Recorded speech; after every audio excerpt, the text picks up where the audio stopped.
So here is a classic that was recently requested on my channel. So the people who made the request, you know who you are. Thank you so much for doing so.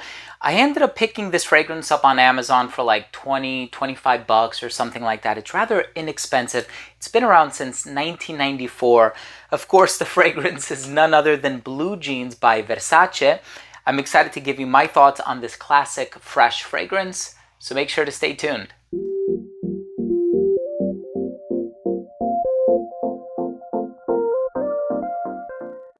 Now, before I begin today's episode and I give you my thoughts on this classic from 1994, Versace Blue Jeans, I'll tell you about the smell, the performance, the notes, comparisons, if I think there are any to be made. I do want to start the video off first by saying that if you're a fan of fragrance-related content, please do consider supporting the channel by subscribing to it.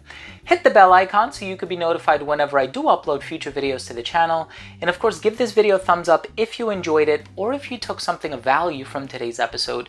It would really mean a lot to me. So here we have a fragrance by Versace. And this one, of course, is Blue Jeans. This is a classic, right? Of course, there's red jeans and there's a lot of flankers on the market and there's a woman's counterpart and it's quite wonderful.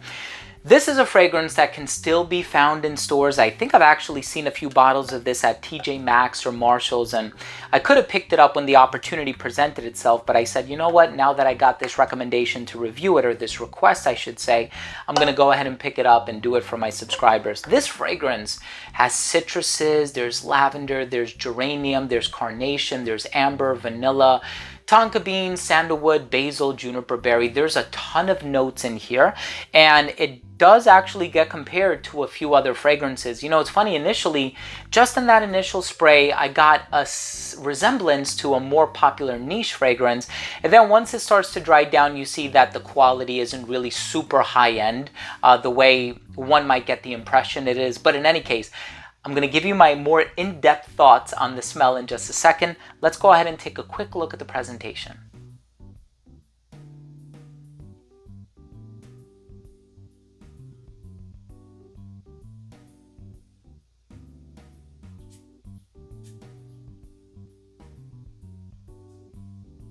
So right in the opening of this fragrance, you will perceive that freshness. It does actually open up very citrusy. You have the assorted citrus in the opening. There's bergamot.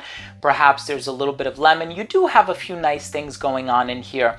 But for me personally, the citric opening is very nondescript, and I don't necessarily get anything too strongly reminiscent of orange or grapefruit or yuzu or any of these more intricate or peculiar citrus ingredients that you might find with some niche fragrances on the market. But it does open up very fresh, and I think the freshness or that old school vibe is established through the use of geranium, carnation, lavender, juniper. A lot of these, like, I don't want to use the term old school necessarily because I think there's still an air of modernity about them, but I do feel like they can sometimes evoke decades past. And of course, I've smelled this fragrance on so many people in the 90s because it was actually quite popular in the mid to late 90s. And so the smell is very recognizable for me, right? I always know when I'm smelling Blue Jeans, but for me personally, it does have like this aromatic, smooth, slightly spicy, slightly minty personality. Not overly so,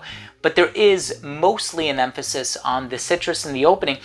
As it starts to dry down, it actually gets smooth, creamy, and ambery. The vanilla is very broken apart. It's not a complex or intricate vanilla, you know, it's just ethyl vanillin. It's just this one singular molecule kind of running this motif in the fragrance. You do have the coumarin from the tonka bean. You have some ambery tendencies. And it's funny, I looked up online, people are comparing it to Villain by Ed Hardy. And that's a fragrance that I believe came out in 2011.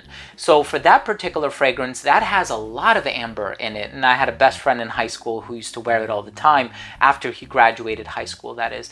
And so this fragrance does kind of remind me of Villain somewhat, but Villain is mostly amber, and this one contains an amber accord as well, but I do find that it's that vanilla tonka bean combination with perhaps whatever other synthetic molecules are extracted from resins and whatnot. But basically the evolution you can expect from this, and it's not done in super high quality. I mean, it is a budget fragrance. It smells very good, has mass appeal to it.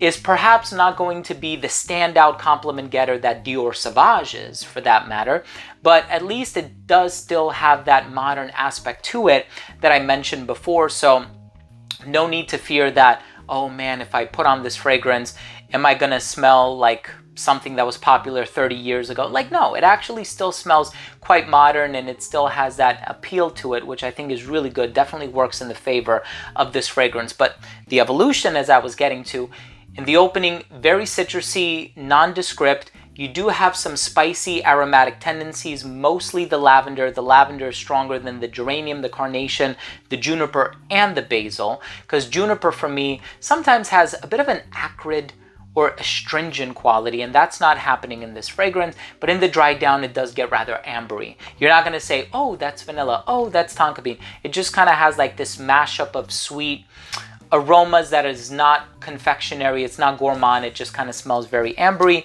with some also nondescript woodsy notes. Again, the mass appeal is here. It's not overly complex. It's a recognizable aroma. It is a classic, all things considered, and I think for the price, it's a no-brainer. If somebody is looking to add it in their collection, I would say you're not taking much of a financial risk with this one.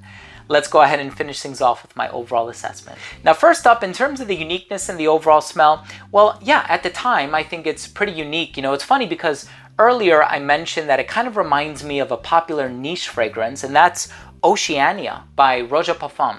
And that's just in the opening. You can tell there's this fresh accord that is also found in Oceania, but I did a side-by-side and the quality of ingredients is just night and day, right?